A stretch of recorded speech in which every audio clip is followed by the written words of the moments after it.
အားလုံးပဲမင်္ဂလာပါခုရှင်းပြပေးမှာကတော့စစ်လော်တရီယာ10မိနစ်အော်တိုဘောလေးအကြောင်းကိုရှင်းပြပေးမှာပါနော်အရင်ဦးဆုံး start ကိုနှိပ်ပါမယ်နော်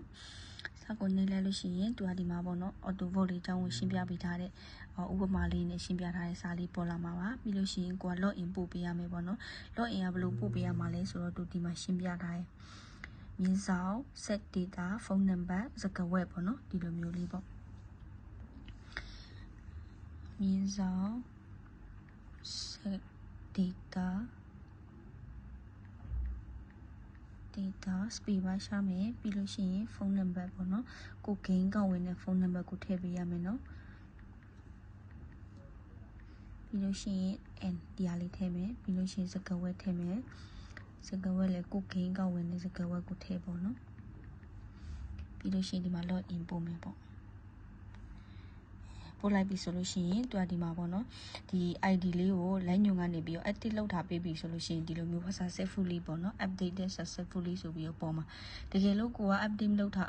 တကယ်လို့ကိုက active မလုပ်ထားသေးဘူးဆိုရင် gain ID ကို line ညွန်ကိုတွားပြီးပေးပြီးတော့ active လုပ်ခိုင်းရမှာပေါ့နော်အဲ့ဒါမှကိုက auto phone နဲ့ဆော့လို့ရမှာပေါ့နော်ဒီလိုလေးဖြစ်သွားပြီဆိုလို့ရှိရင်ဒီမှာတူပြထားရပေါ့နော် set ad လေးကိုနှိပ်မယ်နေလိုက်ပြီဆိုလို့ရှိရင်ရွေးချယ်စရာလေးကတော့ဒီလိုပေါ်လာမှာပေါ့နော်ဒီလိုပုံစံလေးပေါ်လာမှာပေါ့ wingo ဒီ IK3 ပေါ့နော်အဲ့ဒါမှကိုစော့ကျင်တဲ့ဟာလေးရွေးပြီးဆော့လို့ရတယ် wingo ကတော့အမားတို့ဒီလိုမျိုး line ညွှန် channel တွေရှိရပေါ့နော်အဲ့ channel လေးတွေတိုင်းဆော့လို့ရတယ် TRX နဲ့ K3 မှာကတော့ကိုပိုင် formula နဲ့ပဲဆော့လို့ရမှာပေါ့နော်အဲ့ဆိုမှ wingo လေးကိုရှင်းပြပေးမယ်wingo လေးကိုနှိပ်လိုက်ပြီဆိုလို့ရှိရင်သူကဒီလိုမျိုးကိုစော့ကျင်တဲ့ပုံစံမျိုးလေးရွေးပေးရမှာပေါ့နော်ဒီက method ကကျတော့သူက channel ရွေးတာပေါ့ channel လေးတွေရွေးစရာပါတယ်အဲ့အမှာဒီက default method ကကျတော့ကိုရွေးထားတဲ့ channel တစ်ခုပေါ့နော်ကိုကြိုက်တဲ့ channel တစ်ခုကိုရွေးပြီးတော့စော့ခိုင်းရမှာဒီကကျတော့site click method ကကျတော့သူကchannel တွေကိုကို10ခုဆိုရင်10ခုလုံးရွေးထားလို့ရတယ်ရွေးထားပြီးလို့ရှိရင်ဘယ်နှစ်ကြိမ်မှာchannel တစ်ခုပြောင်းမယ်ပေါ့နော်အဲ့လိုပုံစံမျိုးပေါ့နော် channel တစ်ခုပြောင်းမယ်ကိုရွေးထားတဲ့ channel တိုင်းအစင်လိုက်လာမယ်ပေါ့ဘယ်နှစ်ကြိမ်ဆိုရင် channel တစ်ခုပြောင်းမယ်အောက်ကကျတော့ random method ကကျတော့သူကအပေါ် cycling လိုပဲ channel တွေရွေးလို့ရတယ်ဘယ်နှစ်ကြိမ်မှာ channel တစ်ခုပြောင်းမယ်ပေါ့နော်အဲ့လိုမျိုးတတ်မှတ်ထားလို့ရတယ်ဒါပေမဲ့သူကတော့အစင်လိုက်မလာဘူးပေါ့နော် channel ကိုအစင်လိုက်မလာဘူး cycling method ကကျတော့ channel ကိုအစင်လိုက်လာတယ်ဒီက default method ကကျတော့သူကရွေးထားတဲ့ channel တစ်ခုပဲစော့ပြီးမှာပေါ့နော်အဲ့ဆိုမှဒီဟာလေးကိုအရင်ရှင်းပြပေးမယ် default method လေးကိုနှိပ်လိုက်ပြီဆိုရင်ဒီမှာပေါ့နော်ရွေးချယ်စရာလေးတွေအဲ့ရမှာကိုကြိုက်တဲ့ channel တစ်ခုရွေးပြီးစော့ခိုင်းလို့ရတယ်ဒါမှမဟုတ်ကိုပိုင် formula လုပ်ပြီးတော့လည်းစော့ခိုင်းလို့ရတယ်ပေါ့နော်အမကတော့3နှစ်နဲ့စော့ခိုင်းမှာဖြစ်တဲ့ကြောင့်3နှစ်လေးကိုရွေးလိုက်တယ်ပေါ့နော်ရွေးလိုက်လို့ရှိရင်သူက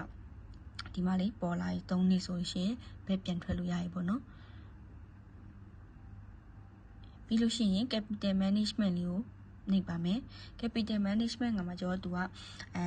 ဒီ capital cd လေးကိုနှိပ်လိုက်လို့ရှိရင်စားလိုက်တဲ့ amount ပေါ့နော်ဘယ်လိုပုံစံမျိုးလိုက်မလဲပေါ့သူဒီမှာဥပမာလေးပြထားရပေါ့နော်အမားစားလိုက်မယ်ပုံမှန်လိုက်နေကြတိုင်းပဲ100 300 800နဲ့လိုက်မယ်ပေါ့နော်2400 9400 116 648ဒါကတော့ကိုကြိုက်တဲ့ပေါ့နော်စားလိုက်အမောင်းနဲ့လိုက်လို့ရတယ်ပေါ့နော်ဥပမာလေးပြပေးရပါဒီလိုမျိုးလေးကိုက1000နဲ့လိုက်မယ်ဆို10 30 80ပေါ့နော်သူကဒီမှာ100လို့ရေးထားဆိုတော့1 unit ကို100လို့ရေးထားဆိုတော့ဒီမှာ100နဲ့လိုက်မှာဖြစ်တဲ့ကြောင့်မို့ဒီလိုလေးပေါ့နော်အဲ့ဒါလေးကိုနှိပ်ပြီးမယ်နှိပ်ပြီးသွားရင်သူကဒီမှာမာတင်တို့Fivo တို့ Victory တို့ Fima တို့ပါတယ်မာတင်ကကျတော့ဘာကိုပြောရလဲဆိုတော့သူက